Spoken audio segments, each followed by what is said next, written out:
Klarna charges every month? Who was gonna tell me this? I thought it took 70% off the price. Did you have a loan on the car? No, ma'am. So you had no loan? No, ma'am. The car cost $1,700. That was the down payment. The whole price, it was like $7,000. So there was a loan? They financed it. Well, that's a loan. Oh, okay. I wrote off a $10,000 Bottega Veneta bag as my computer bag, which is true. Alright, so today we're going to be taking a look at people who are financially illiterate. It's something we've gone over quite a bit on this channel because of how important it's become to be good with your money. But there's no other way to put it, some people have just made bad choices. We have a ton of stuff to go over today along with comments from you guys from previous videos. So if you want to be featured on a future video, leave in the comments down below. But let's start off with a clip from someone we haven't seen on this channel before, Judge Judy. Did you have a loan on the car? No, ma'am. So you had no loan? No, ma'am. The car cost $1,700. That was the down payment. The whole price, it was like $7,000. So there was a loan? They financed it. Well, that's a loan. Oh, okay. You put down a down payment and the rest you took out as a loan. It was financed. You had to pay it back. Yes, ma'am. The finance company gave you a loan. Nobody gave me a loan because it was car payments on it. So only money that was given was the $1,700. Patience, patience.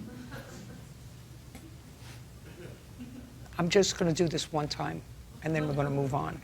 Let's say you bought a car for $10,000. You put down $1,700. That means that you had an $8,300 loan on the car, which had to be paid back. You borrowed $8,300 from the finance company. Oh, this is going to be a long episode. I bet her interest rate was 27.9%, a car salesman's dream. The problem is she really doesn't know. And I mean, as crazy as this sounds, some people are legitimately like this. They have no knowledge on cars or the whole process going over to the dealership, and that's a real good way to get roped into some horrible deals that we've already seen before. But hopefully the car videos that I've made will help others out there and just to be more knowledgeable overall on the subject. I wrote off a $10,000 Bottega Veneta bag as my computer bag, which is true. I'm only ever going to use it when I'm working and or for business things, and to only have it as my like laptop bag.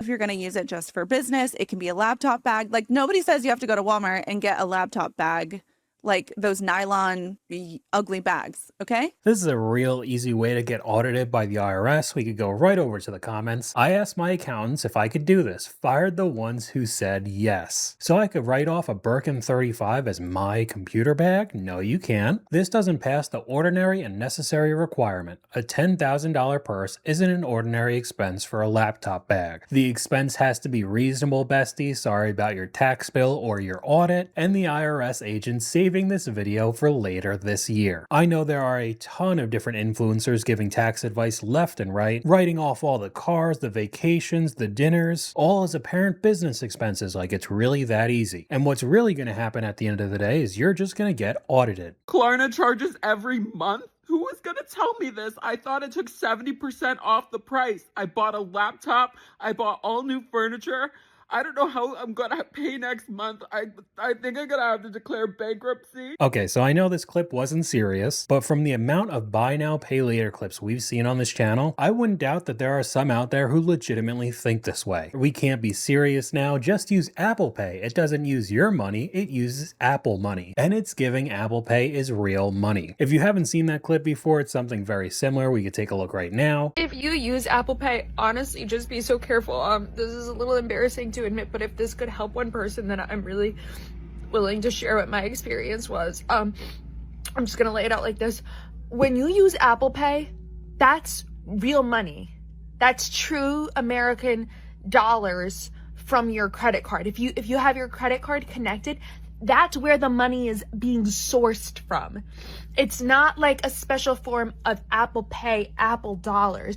Why they don't just say this is real money while you're paying, I don't know.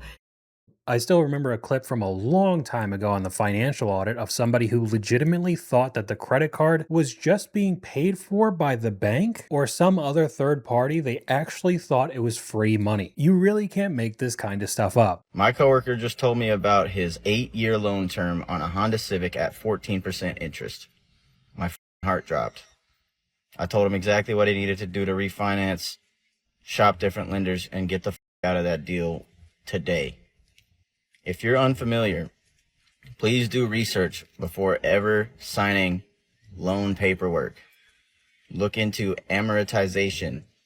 Look into what you need to do to fix your credit or increase it. I believe that we are intentionally not taught this so the banks can profit more. Educate yourself. Please protect yourself. I mean, at least in my own opinion, I don't think that's a far-fetched idea. I never learned any of the things that I know now about finance from high school classes. It was all from looking it up myself. And if you didn't go to college or take personal finance classes, you probably wouldn't know either. It's a very easy way to get a lot of people into bad situations. Again, the car payments are a huge one along with the credit cards. Interest rates will absolutely eat you alive. I know someone who just signed a loan at 14.8% interest for 72 months on a 2021 car with over 100,000 miles. I had a 30% interest on a car when I was 20. There you go, another young person. I thought 60 months was the max on auto loans. 8 years is crazy. And with the price of vehicles constantly rising, those term lengths are just going to get longer and longer. I had a net worth north of the seven-figure mark probably a month ago. Made some poor decisions, led to a significant downturn in my net worth. So you had like $1 million? Yeah, I'd probably around 1.9 million. 1.9 million. Okay. And what'd you do that screwed it up? Gambling, lifestyle inflation, partying, doing the whole 9 yards. So what did you buy? Going out, traveling, clubbing, bottles, cars, Airbnbs. It was poor decisions, and then a lot of gambling. So what kind of drugs were you doing? Yeah, you definitely have a drug problem, and you definitely have a gambling problem, and you definitely have a lot of problems. So what are we doing to fix the problems? I did start going to gambling, or going to therapy for gambling specifically, and then downsized a lot of my life, cut back on majority of my expenses. Okay, so what did you or do you do for a living? I did a lot of marketing and crypto. I'm also in college, so this was all just a side time thing that was working out really well, I guess. How old are you, honey? I'm 20. So he had 1.9 million at 20 years old, and he squandered it from gambling and overspending.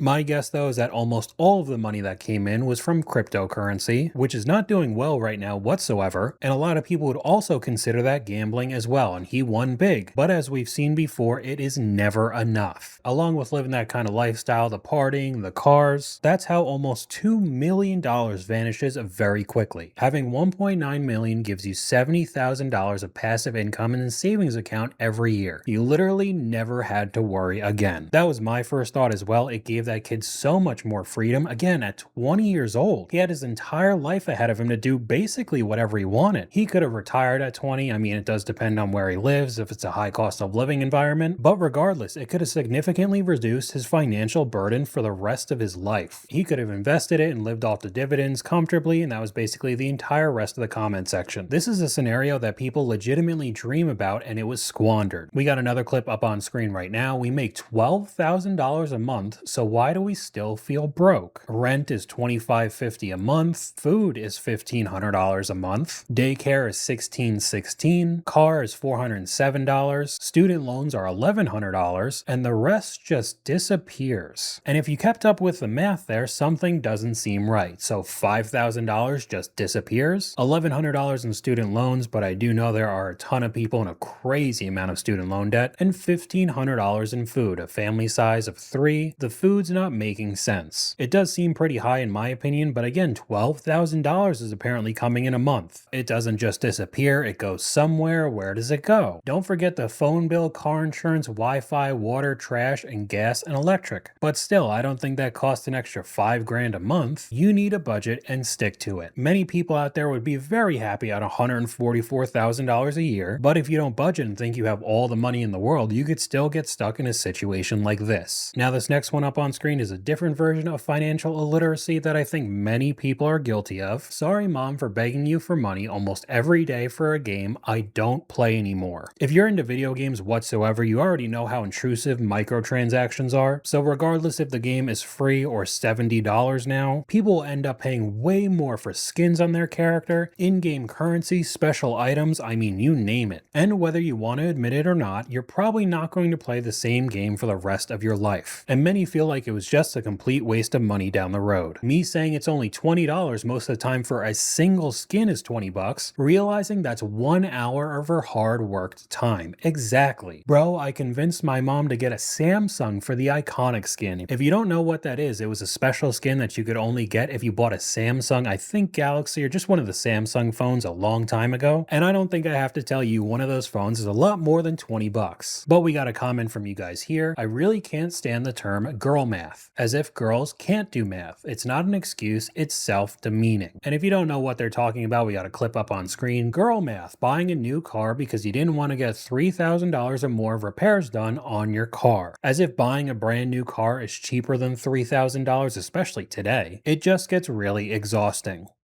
Girl maths. What is your girl math? Girl maths. One thing that irks me to my core is this narrative that I keep seeing on social media of girl maths. Hi, my name is Kathlat. I'm an accountant and I share personal finance content. Girl maths is essentially the glamorization of making silly financial decisions. We shouldn't be perpetuating the idea that women are bad with money. And this type of content just encourages the younger generation that it's okay to be financially illiterate. And this girl maths narrative can be also costing you your financial future. In my next video, I'll be sharing 3 things we can be all doing to just become that little bit more financially literate. But it's fun to hop on trends and make videos for TikTok and spend money you don't have. This happens with men a lot too, but most of the time they're talking about a vehicle. A lot of what I've seen is that women will buy smaller items, but it adds up to a lot of money. And men will just go out there and buy a $90,000 pickup truck that they clearly can't afford and just be completely screwed for years to come. We got another comment here. My grandma spent all of her savings on Emmett Kelly clown statues. Before she died, I asked if I could have one of her statues to remember her by. She said no, splitting up the statues would ruin the collector's value. She died and all the statues ended up being thrown in the trash. I think this is a different form of financial illiteracy because many people will buy items for the hope that they'll go up in value in the future. The collectibles like the Emmett Kelly clowns, I mean the biggest one that you already know is the Beanie Babies, and the modern day version of that, Funko Pops. But a good amount of the time, these don't appreciate in value. If anything, they might tank because they become a lot less desirable, and the heirlooms you wanted to pass down because it would be generational wealth kind of money really didn't end up being anything. You had a 2018 Dodge Durango SRT. You're saying that you owe $34,000 on it. Can you explain the payment part? I don't understand. When I originally purchased it, I was told that my monthly was going to be $420. They put me through like auto pay system. 30 days passed by. I noticed that the payment came out twice. It turns out that it's actually $820 and that the $420 that we're referring to was like the amount that they were going to be taking out bi-weekly. You sent me your truth in lending form, your contract. This is why it's very important to look at these things, because if you look at your truth in lending disclosures, your payment schedule says that you signed for a 72-month term at $828 a month and 42 cents. They probably broke it up for the bi-weekly. Whatever you sign and you're going to be obligated for is going to be on the truth in lending form. You bought it for $24,000. You got a 19% interest rate. Yes. You traded in a 2008 Honda Odyssey. Was it just the trade-in or you had money to put down? That's the trade-in. What's your credit score right now? 620 or 640. Let me look up the value of this car. It says you owe $34,000 and it has 74,000 miles. Yeah, it's 73. And it's not an SRT, it's an RT. Fully loaded SRT, I guess. I'm pulling the VIN up. Dodge Durango RT. It says it's worth about $21,200. That means you're about $13,000 underneath. Okay, we got a couple things to go over with this one. Another example of somebody not going through the paperwork, didn't realize it was almost twice the amount of what she initially thought the payments were, a 19% interest rate as well, and not even knowing the trim level of your own vehicle. The difference between an RT and an SRT is very big. Thinking that you have an SRT when you have an RT is telling, and with it being bi-weekly along with a 19% interest rate, I wouldn't doubt that they went to a buy here, pay here lot, which is obviously never a good idea. Hold on. Wait. Let's say Range Rover, right? Okay. Ooh, it's giving Range Rover. They're both highly unreliable. The creator responds, why do people keep saying this? Because it's true. But that clip we just watched is all the research some people do when buying a vehicle. They want a Range Rover because it's supposed to be rich people's cars. Even though they're very unreliable, the repair costs are through the roof, but they go and see a two-tone Jeep Grand Cherokee and decide to buy that because it looks similar, getting into the exact same situation when it comes to reliability. Go do some dumb bro. Go buy a nice car, buy a watch, do some dumb because I used to have like 20,000 a month in car bills. It's like chump change. Now it's at like 60,000, 70,000 if you include insurance. But I kind of want to get it to 100,000. You know what I mean? Let me know if I should buy another car. I don't know. Maybe we should just be more financially illiterate. You guys have to progressive overload life, right? I buy dumb because what does it do? It forces you to make more money. I wouldn't be grinding as hard as I am right now if I didn't buy that car. It's just facts. And if you don't know who this is, his version of grinding is just selling more courses to kids who don't know any better. This is another copy and paste alpha male day trader type of guy. You guys know what I'm talking about, the Andrew Tate type people. And funny enough, he's implementing a very similar strategy because I went over to this page that isn't an official account, it's just a clipper of his videos. And when you go join his architect army for $500, the clipper gets a kickback from this and makes money as well. But another thing to add on with the $70,000 worth of car payments a month, we took a look at a couple of examples of his Lamborghini Sion getting repossessed, even though he wanted to show it off and say how young he was getting this multi-million-dollar car, but he could never actually afford it in the first place. I bet he made hundreds of videos with it before it got repoed, just to show off to all the 18-year-old guys who don't know any better. I have decided to move up and pack my entire life to New York. So that's what we're gonna do. I'm taking a train there. My train ticket's about $200 or so. So I have to get some stuff that I can use on the go. It's about a 20-hour train ride. I know, but I have no plan, no house set up, no job set up. We're just going. Okay, we're in the. I do know one thing. I'm on a budget of like $400, and I know you're like, Allie, how the f are you gonna live in New York with $400? Don't question the queen, alright? Just know I got it taken care of. So if this is on your For You page and you want to watch me move my entire life to New York from West Virginia, then follow a send a money, send me up a GoFundMe or something. So don't worry, I'll find out how to make some money, and then a little bit later in the video it turns into, could you please send me stuff on Venmo or set up a GoFundMe? That's how I'm gonna make my cash. I'll just beg on the internet. Girl, you need a plan because West Virginia is nothing like New York. And I hope you're ready because New York is expensive. You're going to go to New York to do what? You said you had no plan. I'm curious. Not gonna lie, it's not the early 2000s or 90s anymore, where you could pick up and move somewhere and live off a couple $100. If you're picking up and moving somewhere like New York, you need a plan. Are you okay? You have to at least have somewhere to sleep in NYC, and it's not cheap. No plan, no living situation, no job plan. Girl, stop acting like she's doomed. NYC is one of the biggest cities in the world, and there's always jobs available. She will find a way to make do. That's why so many people are currently leaving New York City. I bet there are jobs available, you just won't make enough to live there. Rent for a shoebox apartment is literally thousands of dollars a month. I'm not saying you're not allowed to move wherever you want, but having no game plan along with no money seems like a disaster waiting to happen. I'd consider myself pretty financially literate, and I choose to make I choose to make poor decisions and then can't even justify it to myself later looking at it. But I look at the numbers and I don't know where all my money's going. How are you financially literate, but you don't know where your money's going? What are you talking? That doesn't make any sense. Those contradict each other to the extreme. Every single bill since I was 18, everything is all paid on time. Nothing hits collections, nothing. You're financially literate, you say. You pay your bills, all this stuff. The credit limit on here is $10,700. You're at $10,967. So I don't know what you're talking about. Interest hits like a truck. So why are you purchasing on it then? Yeah, so I'm in this loop where my credit card minimum payments take up like all of my income. So then when I have to buy things like gas and groceries and fun money. Fun money? F you. Why would there be fun money? Smirk, smirk, smirk. Why would there be fun money?